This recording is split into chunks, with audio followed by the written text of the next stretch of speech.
Hello, folks. I'm James Hill. This is James Hill Sports. We are joined by a special guest. He is a quality student athlete representing Virginia University of Lynchburg Dragons football. First and foremost, ladies and gentlemen, I want you to meet CJ Brooks. He is one of the best young quarterbacks in America. CJ, first and foremost, how are you and the fellas doing right now on campus? We're all doing really good right now. I'd like to say thank you for having me on your show. Yes, sir. Now, your story begins in Central Florida, in Orlando. You talk about a high school all-state player, a one of the best players in Orlando, quality quarterback. Give the audience a flavor, if you will, of your background, the Super Bowls as a child or child prodigy, if you will, and you've had a football in your hand, throwing it around for as many people can remember.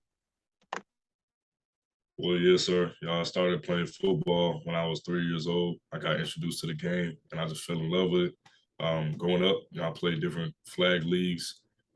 Started off playing tackle football. My first year, we won the national championship. I just stuck with it all the way up through middle school and the high school. My last middle school year, we went to the national championship. We had a great team, eighth grade year. Going into high school, I attended Olympia High School and played all 4 years there, having great seasons with my teammates, growing up with a lot of my childhood friends. So it was great. Now, you had over 20 offers. You decided to take your talents to Virginia. Tell us about your decision to go to VUL and what that was like for you. Yes, sir. Well, they had a great plan set in place. The coaching staff is amazing. They really believed in me, and my peers said that we was going to build something special, and we're really building something special up here. Um, the one thing also that really helped me come here was the schedule. We're playing against Division I talent. It's just a great way to get exposure and get your name out there. HBCU football. Talk a little bit about what that's been like for you, what the experience is like as a student athlete, and as you alluded to, every week you see somebody very special. Yes, sir. Coming in, I was expecting HBCU football to be special, and that's exactly what it was. Every week, different atmospheres, different environments, everything is great. Seeing a lot of people that look like me or like my friends, it's very comforting. I'm glad that I'm at a HBCU and we're playing other HBCUs. It's like I said, it's just a great atmosphere seeing everybody there.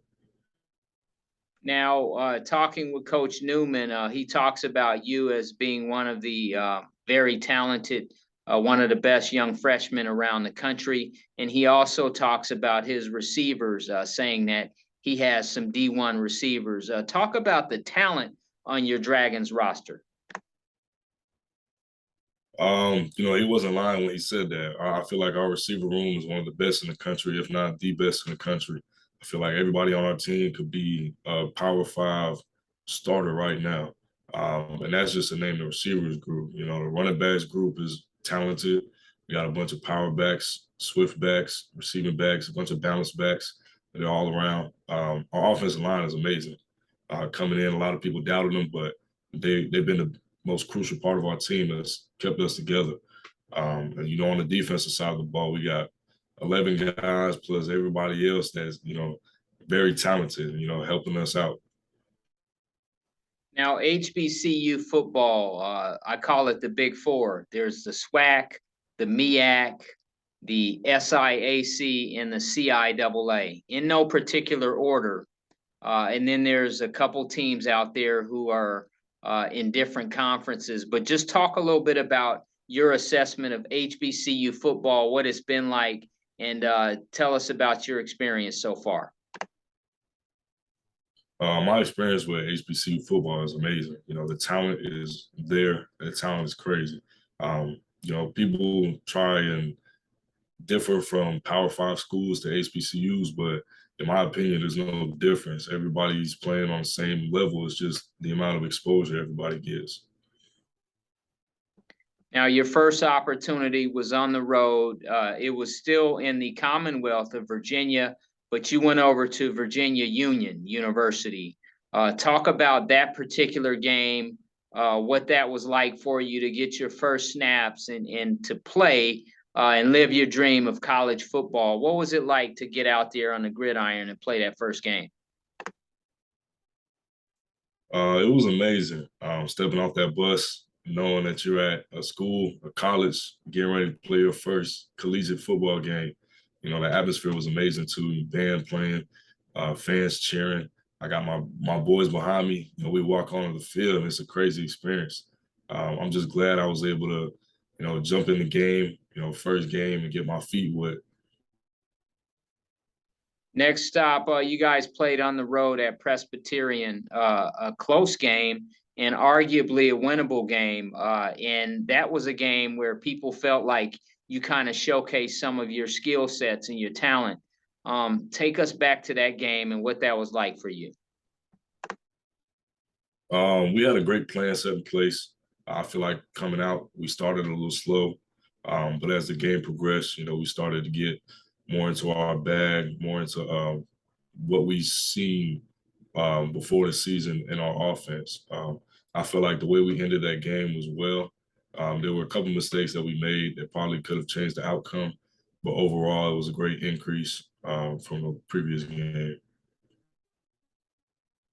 Now, the Delaware State University game on the road at Delaware State, the Hornets, you're talking about the MEAC. Take us into that game. That was a big game for you.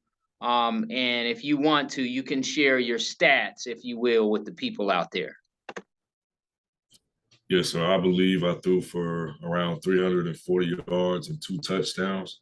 Um, I think on the first drive, we had a 90-yard play, coming out, punched them in the mouth right away. A lot of people expected the defense to, lock us down, which I give them respect. They're a great defense, but I felt like offense, we came out with something to prove.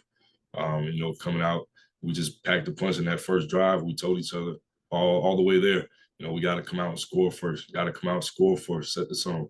So, that's exactly what we did. Came out, scored, let our defense do their thing. I feel like as the game went on, we seen some glimpses of what, our team offense greatness would look like. But I feel like overall we did pretty well. We just got to finish on some parts. Now, the next game you played in was at North Carolina Central, the home of the Eagles. Take us back to that contest. It was a close game. What you remember about that game, and give us an update on your current situation. But take us into the North Carolina Central game. Coming into the game, we were told it's a top 25 Division I team that we were playing. The film doesn't lie. We could tell they were. So we had to prepare vigorously, make sure that we knew what we were doing. Coming into the game, though, we felt really confident about our game plan and what we had set in place to go down and compete with them.